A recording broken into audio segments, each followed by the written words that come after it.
He changed our anniversary dinner reservation to a table for two, for him and his colleague. I sat at the bar sipping champagne, watching him slip my bracelet onto her wrist, calling it a family heirloom. I walked over, unclasped it and smiled. "You're right. It belonged to my grandmother. Along with the house you're now evicted from." He laughed, until security arrived with her husband. I left them both with the bill and a restraining order. "Happy anniversary, darling." I wasn't supposed to be at the bar tonight. I was supposed to be seated at table 23, the best spot in the house, with a perfect view of the patio fountains and the Chicago skyline beyond the glass.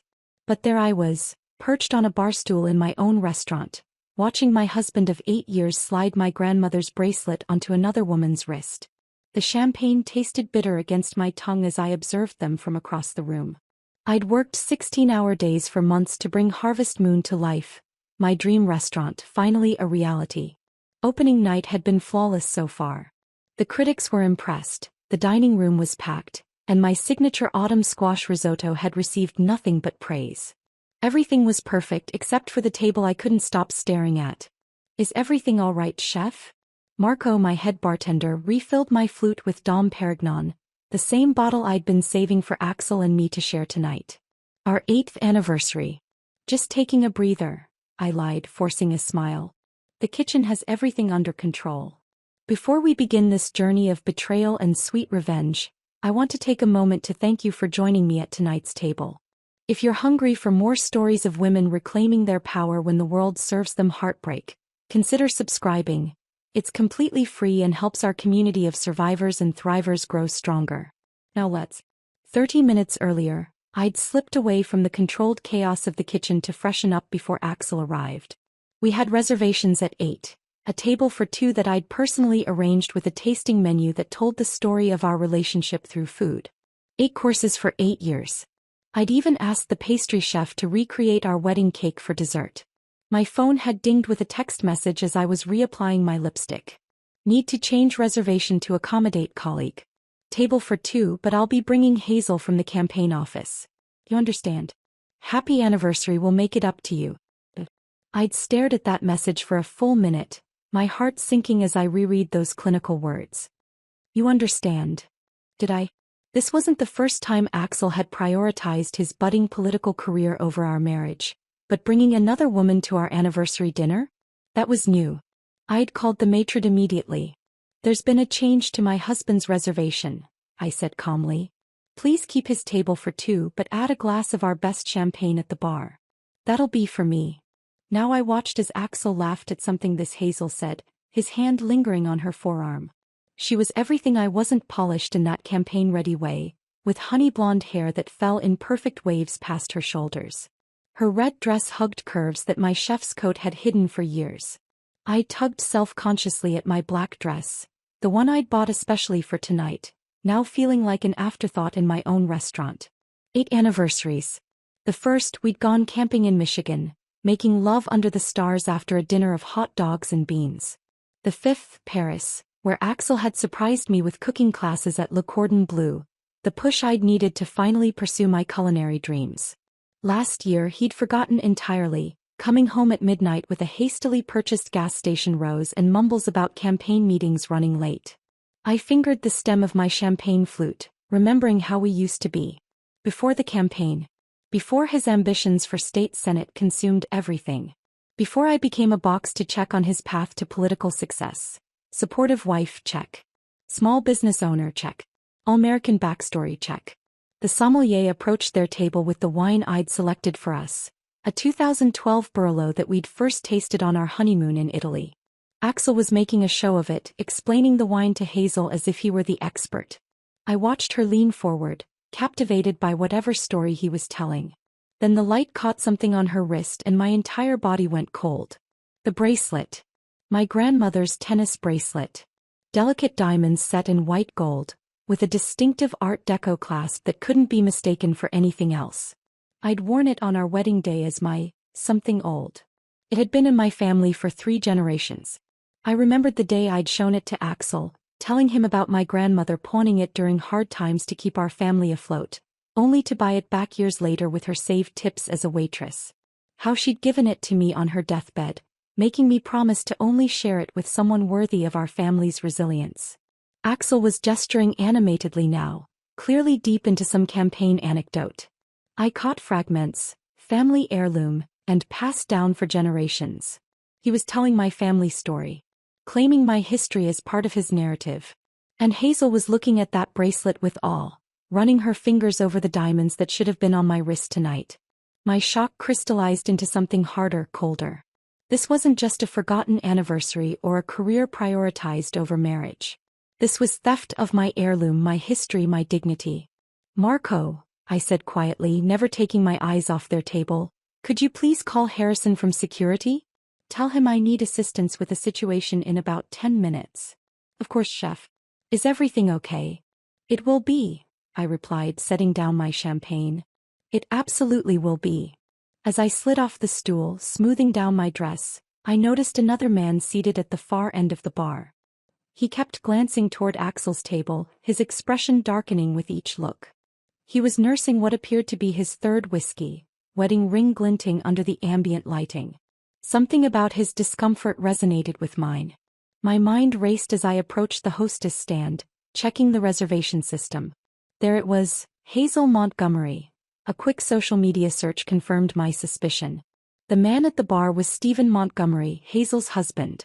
The reservation had originally been in his name before Axel changed it. I felt a calm clarity wash over me as the pieces fell into place. The betrayal was even more calculated than I'd initially thought. This wasn't just an inappropriate work dinner. They hadn't even tried to be discreet, using their real names, coming to my restaurant on my anniversary. I took a deep breath and made my way toward their table, my chef's instincts taking over. In the kitchen, timing is everything. The perfect moment to remove a steak from heat, to add the final seasoning, to present the dish. This confrontation required the same precision. As I approached, Axel still hadn't noticed me.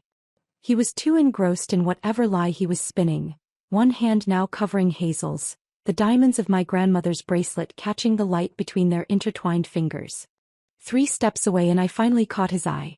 For just a second, I saw panic flash across his face before he composed himself, plastering on that campaign-ready smile I'd grown to despise.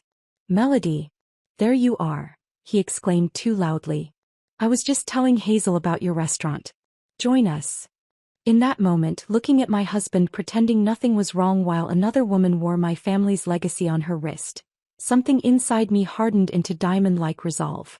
8 years of compromises, of stepping back so he could step forward, of swallowing disappointment, it all ended tonight.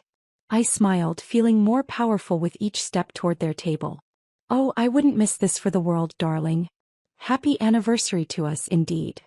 Time seemed to slow as I approached their table, each step bringing me closer to a confrontation I never imagined having on what should have been one of the happiest nights of my life. My focus narrowed to the glittering diamonds encircling Hazel's wrist. Diamonds that held stories she couldn't possibly understand. The bracelet had first belonged to my great-grandmother Josephine, a wedding gift from her husband before he left for World War II. When he never returned, that bracelet became her lifeline. She sold 1 diamond at a time to feed her children during those desperate years, replacing each stone as she built a small dressmaking business from her kitchen table. By the time she passed it to my grandmother Eleanor, every diamond had been earned twice over. Mom always said that bracelet carried our family's tenacity in each stone. Diamond hard, diamond bright, she would whisper, running her fingers over the clasp. That's how Thompson women survive. I remembered sitting at my grandmother's vanity as a child, watching her fasten that bracelet before heading to her night shift. Eleanor had worked as a waitress at Callahan's Diner for 37 years. First to put my mother through college, then to help my parents when Dad's construction business faltered. The bracelet would catch the light as she poured coffee, the only luxury she allowed herself. Why don't you sell it? I once asked her during a particularly lean month when I overheard my parents discussing unpaid bills. We could get a new car. Eleanor had cupped my face in her hands, her eyes fierce despite her gentle touch. Melody Jane, some things are worth more than their price tag. This bracelet isn't just diamonds, it's every sacrifice, every triumph, every moment we chose courage over comfort. Someday when you understand what really matters, it'll be yours. I understood in 2008, when the Great Recession hit and my grandmother faced foreclosure on the small craftsman house my grandfather had built with his own hands. I was in culinary school then, barely making ends meet myself. She called me one evening, her voice strained but determined. "I'm pawning the bracelet tomorrow," she said simply. "Gran, no. There must be another way. I can drop out, get a full-time job." "This is exactly what it's for," she interrupted. "Your education matters. This house matters. The bracelet has saved this family before and it will again."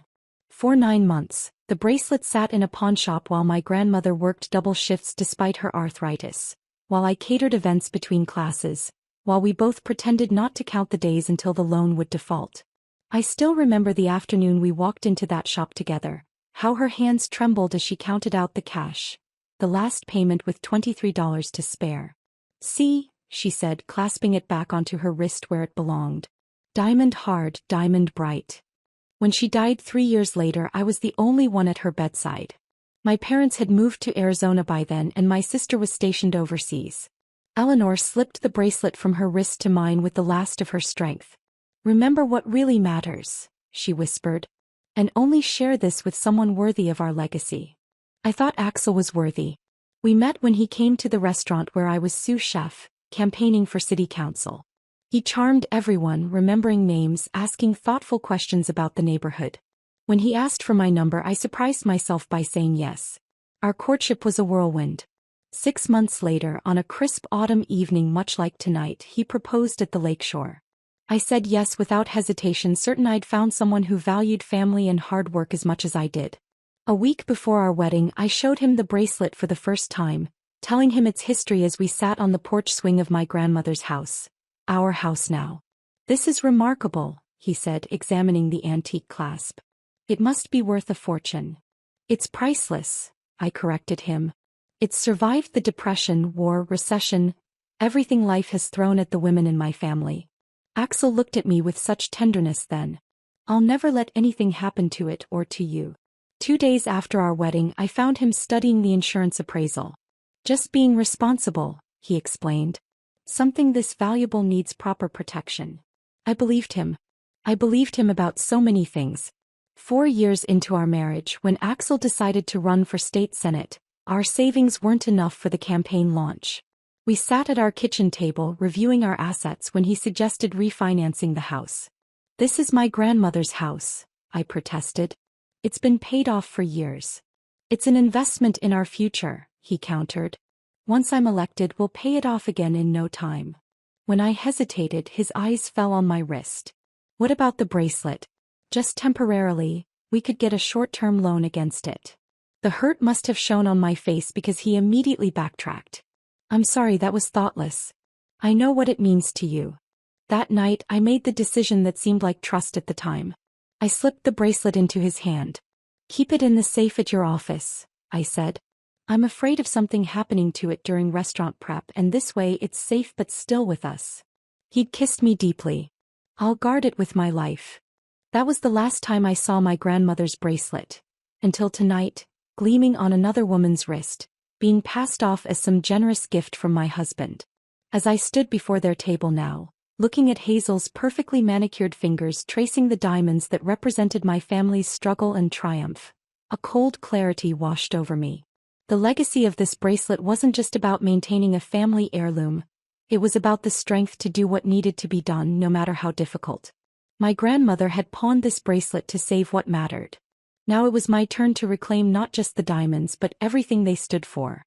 "What a beautiful piece," I said, my voice steady as I locked eyes with my husband.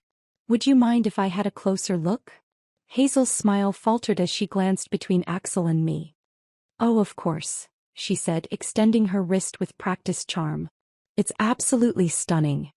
I gently took her hand, examining the bracelet while Axel shifted uncomfortably in his seat. The tension at the table was palpable, but I wasn't ready for the confrontation. Not yet. I needed to understand the full extent of their betrayal first. "Exquisite craftsmanship," I remarked, releasing her wrist. "Axel has excellent taste in family heirlooms." I gave him a pointed look before adding, "I should get back to the kitchen. Enjoy your meal." I walked away, feeling Axel's eyes burning into my back. Instead of returning to the kitchen, I reclaimed my spot at the bar, this time positioning myself where I could observe their table without being obvious. Marco slid a fresh glass of champagne toward me without a word. From this vantage point I could see how Axel leaned in too close when speaking to Hazel, how her hand occasionally brushed his, how they shared glances that spoke of more than professional camaraderie. Each interaction revealed layers of intimacy that had clearly developed over time. I thought back to the first sign something was wrong in our marriage. 6 months ago, Axel had started coming home smelling of unfamiliar perfume. Campaign events, he'd explained. You shake 100 hands, hug dozens of supporters. I'd nodded, ignoring the fact that the scent was always the same. Then came the late-night strategy sessions that couldn't be interrupted. The weekend retreats with his campaign team that I wasn't invited to attend. The sudden password on his phone, for security reasons. Each oddity I'd rationalized away, making excuses for the man I thought I'd married. Refill? Marco asked, interrupting my thoughts. I shook my head. I need to stay clear-headed. 3 months ago I'd found a receipt for a hotel downtown in his suit pocket while doing laundry. When confronted, Axel had an explanation ready. A donor meeting ran late and it didn't make sense to drive home. The hotel was 3 blocks from our house. Last month I'd stopped by his campaign headquarters unannounced, bringing lunch for everyone. His secretary was flustered, saying he was in a meeting that couldn't be disturbed. Through the frosted glass of his office door, I could make out 2 silhouettes standing suspiciously close. Even then I'd convinced myself it was nothing. Axel was an affectionate person. He stood close to everyone. He touched people's arms when he spoke to them. I was being paranoid, letting my insecurities get the best of me. My gaze drifted to the man at the end of the bar, Stephen Montgomery, still nursing his whiskey, still watching their table. How much did he know? Had he suspected before tonight, or was this betrayal as fresh for him as it was for me? The sommelier was clearing Axel and Hazel's appetizer plates now. They seemed to have already moved on from the awkwardness of my visit, laughing together over something private. Axel's hand disappeared beneath the table.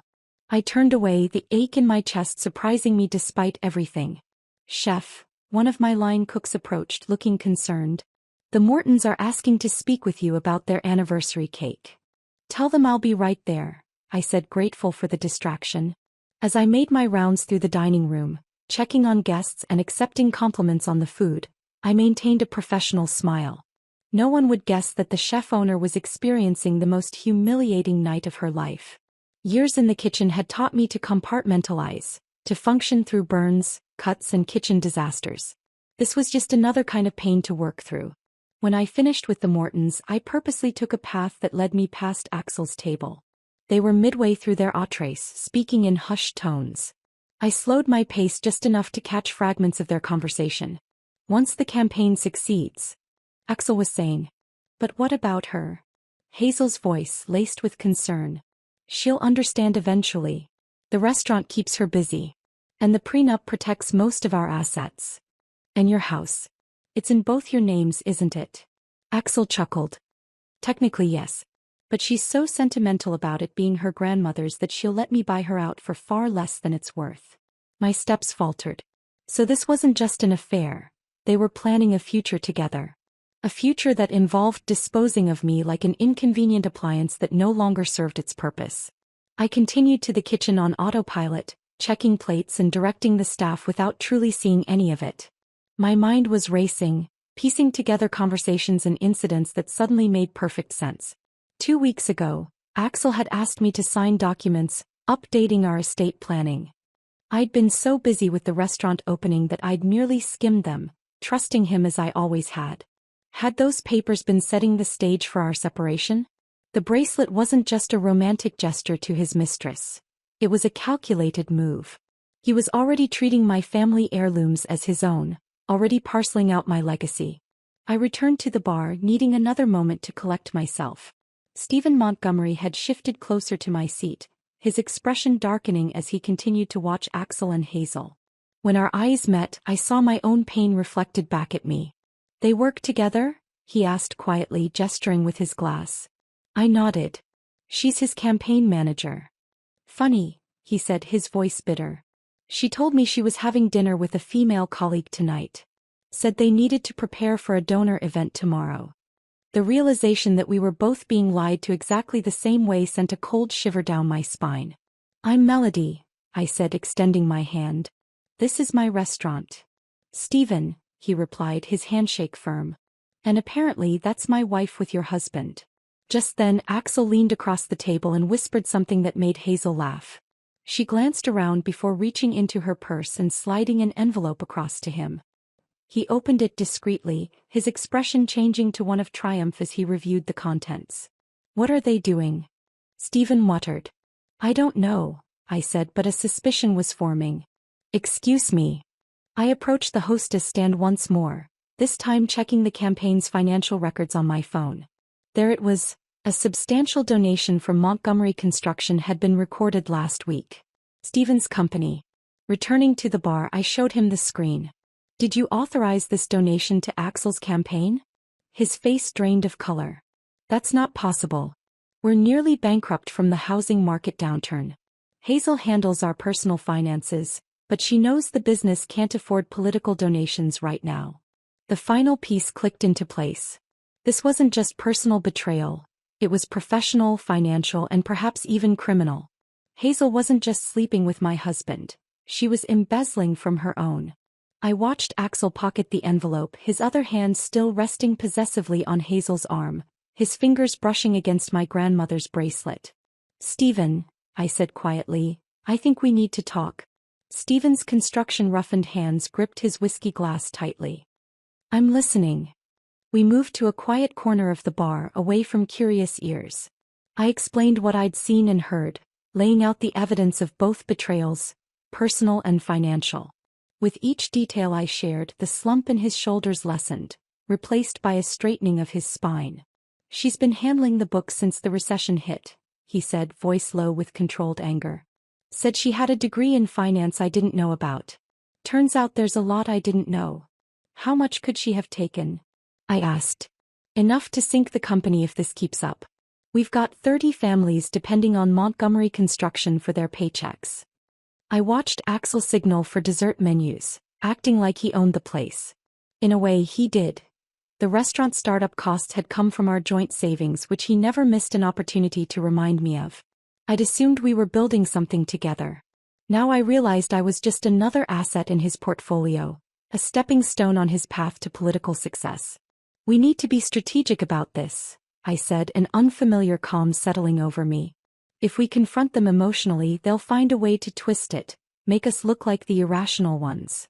I'm not feeling particularly rational right now, Stephen muttered. I know. Neither am I. But the best revenge isn't just exposing them, it's making sure they face consequences they can't charm their way out of. My years in professional kitchens had taught me that timing and preparation were everything. We need evidence, witnesses, and the perfect moment. Harrison, my head of security, appeared at my elbow. I'd hired him away from one of Chicago's most exclusive hotels, valuing his discretion as much as his imposing presence. You needed to see me, chef? I gave him a quick overview of the situation. His expression remained professionally neutral, but his eyes darkened when I mentioned the embezzlement. So it's not just a domestic issue, he said thoughtfully. No. And I'd like to handle it without disrupting the other diners' experience if possible. Harrison nodded. I've got 2 of my team on tonight. We can position them near the table when you're ready. Just give me a signal. He hesitated. Do you want me to call the police as well? I considered this. Not yet. Let's see what evidence we can gather first. After Harrison stepped away, I turned back to Stephen. How much do you know about what they've been doing? Not enough, he admitted. But I've got access to all our company accounts on my phone. If what you're saying is true. He pulled out his device and began scrolling through financial records. Meanwhile, I stepped into the kitchen to check on service and gather my thoughts. My sous chef, Vanessa, caught my eye immediately. Everything okay, chef? You look like you're planning a murder. Just some unexpected drama with table 14, I said, forcing a smile. Can you handle the pass for another 20 minutes? Of course. He studied my face. Need backup? Maybe. I'll let you know. I returned to the bar to find Stephen staring at his phone, ashen-faced. 3 separate transfers to his campaign fund over the last month. $60,000 total. Money we don't have, disguised as materials purchases. My mind raced through the implications. Illegal campaign contributions. Financial fraud. The perfect leverage. I've got their entire conversation recorded, Stephen said, showing me his phone. Started recording when I realized who he was with. Illinois is a two-party consent state for recordings, but... He shrugged. But it's enough to confront them with, I finished. And combined with the financial records. Exactly. I checked the time. Axel and Hazel were lingering over dessert and champagne. His hand kept returning to her arm, fingers brushing against my grandmother's bracelet. The sight crystallized everything for me. In 20 minutes they'll ask for the check, I said. Axel always gets uncomfortable if dessert lasts longer than that. It's our best window. Before they've paid but after they've consumed everything. Stephen's eyes met mine, understanding dawning. So they can't just walk out. Precisely. I waved Marco over. When table 14 asks for their bill, stall. Tell them the system is processing. Give me a 3-minute warning. I excused myself to make a quick call to my lawyer, leaving a detailed voicemail about the prenuptial agreement and my concerns about the recent documents I'd signed. Then I texted my sister, asking her to send me digital copies of our grandmother's will and the house deed. Preparation had always been my strong suit. When I returned, Stephen had composed himself. I've contacted my company's attorney. He's pulling every financial record we have. If she's been embezzling, we'll find it all. Harrison approached again, standing respectfully at attention. My team is in position, he said quietly. Just give the word. I nodded, feeling an unexpected wave of gratitude for these people who barely knew me yet were ready to stand by my side. When Marco gives the signal, we move. The next few minutes stretched eternally as we finalized our approach. When Stephen and I discovered we lived only blocks apart, another piece of the puzzle clicked into place. They've been meeting at the Reed Street Motel, he said. Found charges on our credit card statement. Thought it was for business clients. 3 blocks from our house, I said, remembering Axel's hotel receipt. They weren't even trying to be careful. They thought we weren't paying attention, Stephen replied, a new resolve in his voice. They were wrong. Marco caught my eye and held up 3 fingers. The signal. Axel was asking for the check. I took a deep breath and smoothed down my dress. It's time. Want me to come with you? Stephen asked. Not initially. Let me start this. When I look back toward the bar, that's your cue. I caught my reflection in the mirrored backsplash behind the bar. For the first time since reading Axel's text, I felt fully present in my body. The hurt was still there, but it had transformed into something powerful. I wasn't just a betrayed wife or a woman scorned. I was the granddaughter of Eleanor Thompson, who had pawned her most precious possession to save what mattered, who had worked double shifts with arthritis-gnarled hands to reclaim her legacy. Diamond hard, diamond bright. Harrison fell into step slightly behind me as I began the walk across the restaurant floor. Each step felt deliberate, my path clear. The murmur of dinner conversation, the clink of silverware, the subtle notes of the playlist I'd personally selected, all of it formed the perfect backdrop for what was about to unfold. I wasn't just going to confront my husband. I wasn't just going to reclaim my bracelet. I was going to reclaim everything, my family home, my dignity, my future. Years of compromise and accommodation fell away with each step, replaced by a certainty I hadn't felt since before I met Axel. As I approached their table, I caught Hazel's eye first. Her smile faltered as she registered my expression and the large man following behind me. Axel was still studying the bill, oblivious to the approaching storm. Time to serve the final course. Enjoying dessert? I asked, my voice surprisingly steady as I stopped at their table. Axel's head snapped up, his politician's smile immediately sliding into place. Melody, come join us. The chocolate soufflé is exceptional. Your pastry chef deserves a raise. I remained standing, letting the silence stretch uncomfortably. Hazel fidgeted with her napkin, not meeting my eyes. I don't think I properly introduced myself earlier, I said to her. I'm Melody Thompson Reed, Axel's wife. Today is our 8th anniversary. Her eyes widened, darting to Axel, who laughed dismissively. Honey, I explained about the dinner change. Hazel and I have that donor meeting tomorrow and we needed to prep. His voice carried just the right note of reasonable explanation, the tone he used when convincing constituents he had their best interests at heart. I smiled. Interesting. Because the donation was made last week, according to the campaign finance records. I turned to Hazel. How's Stephen doing, by the way? Still at the bar, watching his wife and my husband celebrate our anniversary. The color drained from her face. Axel's expression hardened as he realized this wasn't going to be smoothed over with his usual charm. You're making a scene, he said quietly, his eyes flicking to nearby tables. We can discuss this at home. Actually, we can't. You see, I've been reviewing those documents you had me sign 2 weeks ago. The ones you claimed were routine estate planning. I leaned closer. Did you really think I wouldn't have my lawyer examine them once I had a moment to breathe? You tried to trick me into surrendering my grandmother's house. Hazel shifted in her seat. Axel, maybe we should. No, he snapped, then immediately softened his tone, aware of watching eyes. Melody is confused. Everything I've done has been to secure our future. Our future. I raised an eyebrow. Or yours and Hazel's? His jaw tightened. I could see him calculating his next move, weighing public perception against damage control. That's absurd, he finally said. Hazel is my campaign manager. This is a working dinner. I gently reached for Hazel's wrist, turning it so the bracelet caught the light.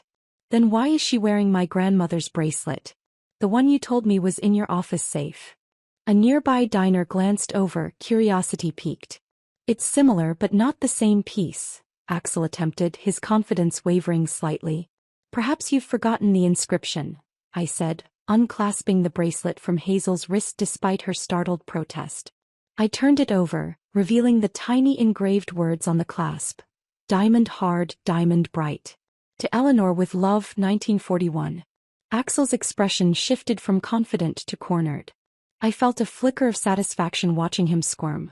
I thought it would be a nice gesture, he began, his voice low. Just for the evening. A nice gesture? I interrupted. To give away a family heirloom I specifically told you represented generations of my family's struggles? To let another woman wear my grandmother's legacy while you dined at the table I reserved for our anniversary? The whispers from nearby tables grew audible. I sensed Harrison positioning himself closer, his 2 security team members discreetly flanking the area.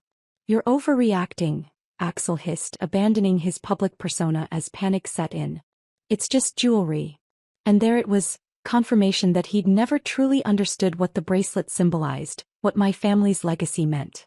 He'd seen it only as an expensive trinket, a potential asset to leverage. I lifted my hand, the signal for Stephen to approach. As he made his way toward us, I held the bracelet up to the light. This, I said clearly, belonged to my grandmother Eleanor Thompson, who worked 37 years as a waitress at Callahan's Diner. Who pawned it during the recession to save our family home. The same home you've been trying to remortgage without my knowledge to fund your campaign. Axel's eyes darted between me and the approaching Stephen, realization dawning. Speaking of your campaign, I continued, I wonder what the ethics committee would think of unreported donations from Montgomery Construction? Especially since Mr. Montgomery here never authorized them. Stephen reached the table, his expression cold and controlled. Hello, Hazel. Stephen, she gasped. This isn't, you don't understand. I understand exactly what's happening, he said quietly. I've spent the last hour reviewing our company finances. Care to explain the $60,000 transferred to Reed's campaign fund? Money we don't have. The remaining color drained from Hazel's face. Axel reached for his water glass, his hand visibly shaking. This is ridiculous, he blustered. A simple misunderstanding. If we could just... Mr. Reed, Harrison interrupted smoothly, I'm going to have to ask you and Ms. Montgomery to remain seated until we've resolved this situation.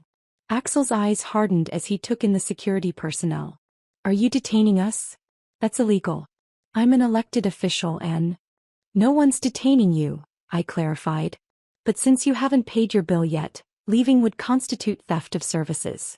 And given the potential campaign finance violations and embezzlement concerns, I thought you might prefer to discuss this privately rather than with the police.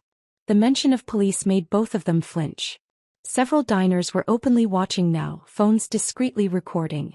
Axel's political instincts kicked in as he realized how damaging this scene could become.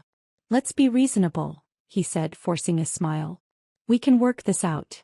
I slipped the bracelet onto my own wrist where it belonged. "There's nothing to work out. The restraining order my lawyer is filing tonight will keep you away from my grandmother's house, which, as her will clearly states, was left to me alone before we were married.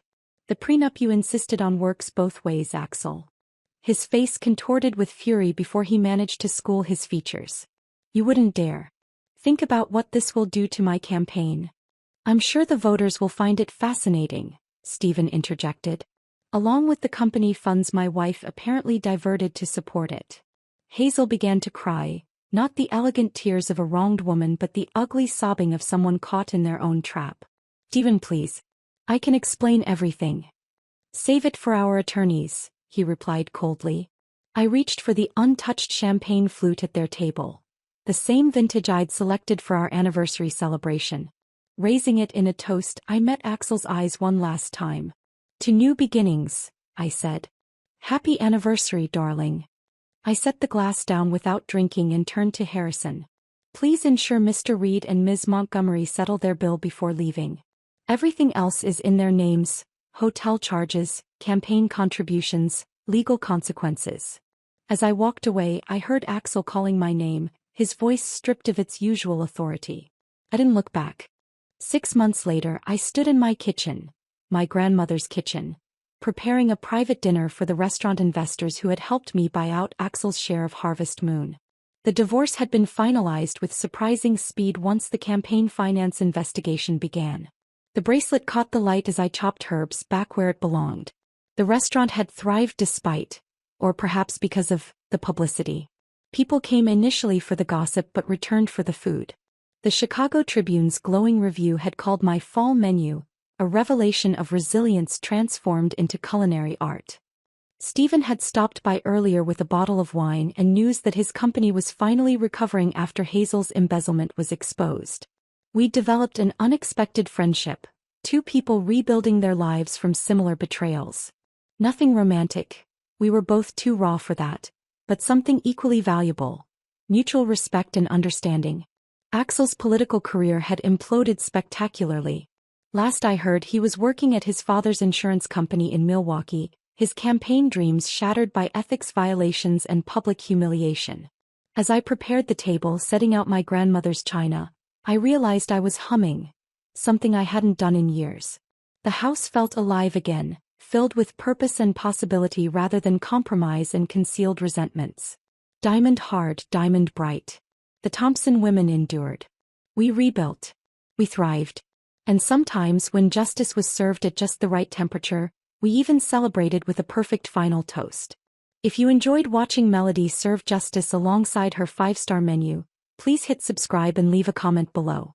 What would you have done in her situation? Your support helps bring more stories of triumph to this channel.